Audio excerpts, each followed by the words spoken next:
সবাই দেখছে যে রাজা উলঙ্গ, তবুও সবাই হাততালি দিচ্ছে। সবাই চেঁচিয়ে বলছে, সাবাস সাবাস। কারো মনে সংস্কার, কারো ভয়। কেউ বা নিজের বুদ্ধি অন্য মানুষের কাছে বন্ধক দিয়েছে, কেউ বা পরান্নভোজী, কেউ কৃপা প্রার্থী, উমেদার, প্রবঞ্চক।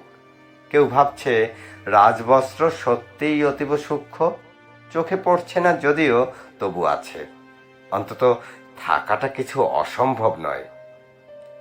গল্পটা সবাই জানে, কিন্তু সেই গল্পের ভিতরে শুধুই প্রশস্তি বাক্য উচ্চারক কিছু আপাদমস্তক ভীতু, ফন্দিবাজ অথবা নির্বোধ স্থাবক ছিল না। একটি শিশুও ছিল, সত্যবাদী, সরল, সাহসী একটি শিশু। নেমেছে গল্পের রাজা বাস্তবের প্রকাশ্য রাস্তায়। আবার হাততালি উঠছে মুহুর্মুহু, জমে উঠেছে স্থাবক বৃন্দের ভিড়। কিন্তু সেই শিশুটিকে আমি ভিড়ের ভিতরে আজ কোথাও দেখছি না। শিশুটি কোথায় গেল?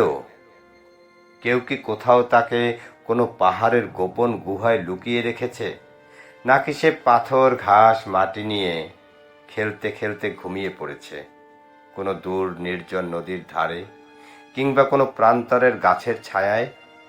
যাও, তাকে যেমন করেই হোক খুঁজে আনো। সে একবার এই উলঙ্গ রাজার সামনে নির্ভয়ে দাঁড়াক। সে একবার এই হাততালির ঊর্ধ্বে গলা তুলে জিজ্ঞাসা করুক, রাজা, তোর কাপড় কোথায়?